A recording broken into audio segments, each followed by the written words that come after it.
En 1958, Taiji Yabushita sort Le Serpent Blanc, le premier film d'animation de l'histoire du Japon. Donc, en gros, cette œuvre est le premier animé. Car oui, on a souvent plus tendance à se demander quelle est l'origine d'un manga ou des mangas en général. Mais on se pose plus rarement la question de quelle est l'origine des animés. Sachant d'autant plus que les animés sont plus regardés que les mangas ne sont lus, il est donc légitime de connaître leur histoire. Je vais donc me charger de vous l'expliquer dans cette vidéo. Bon, faut savoir qu'il y a eu plusieurs étapes avant que les animés deviennent populaires comme on les connaît aujourd'hui. Et l'une de ces premières étapes est Astro Boy. En 1963, les studios Mushi Production décident d'adapter le manga d'Osamu Tezuka, Astro Boy.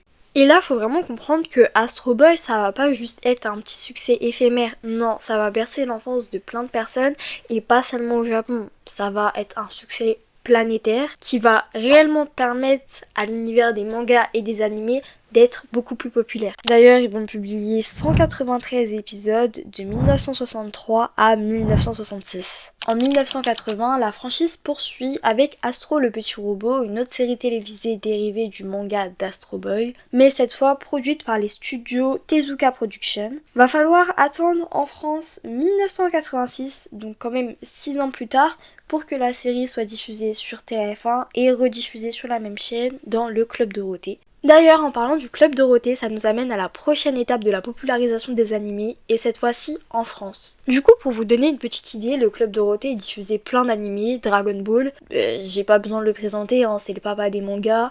Il influence encore aujourd'hui beaucoup les mangaka. Ken le Survivant, Senseiya, Capitaine Flamme, Kanji, Olive et Tom et plein d'autres, mais je vais pas les citer parce que flemme, t'as vu. Bref.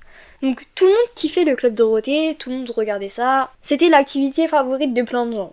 Sauf que parmi ces gens, il y avait une personne à qui ça plaisait pas du tout. Et cette personne, c'est Ségolène Royal. Et franchement, elle était investie. Le Club Dorothée, elle voulait plus en entendre parler, elle voulait plus que ça existe.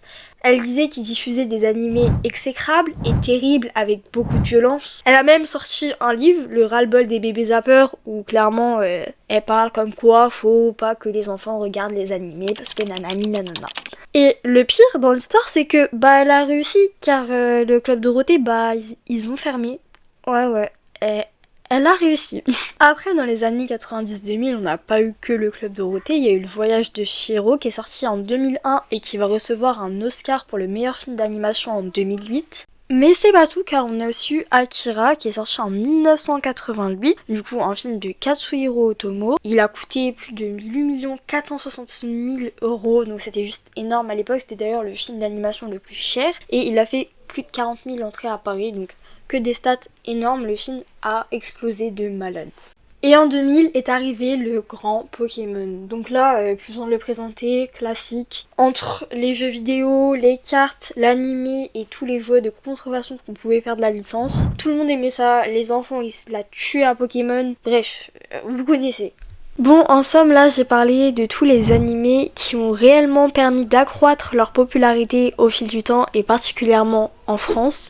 Après, certes, c'est un fait, aujourd'hui, il y a encore plein d'animés, JJK, Demon Slayer, qui permettent de garder cette hype autour des animés, que ce soit par le biais de leur animation, par leur histoire, etc., etc. Ça amène même des gens à aller lire des mangas. Sur ce, cette vidéo touche à sa fin, j'espère que vous l'avez appréciée. Si c'est le cas, n'hésitez pas à liker, vous abonner et à laisser un petit commentaire. D'ailleurs, n'hésitez pas non plus à me dire en commentaire si vous avez d'autres idées de vidéos que je puisse faire, que ça concerne les animés ou même l'univers du cinéma en général. Je suis totalement preneuse de vos idées et du coup je vous dis à plus pour de prochaines vidéos. Salut!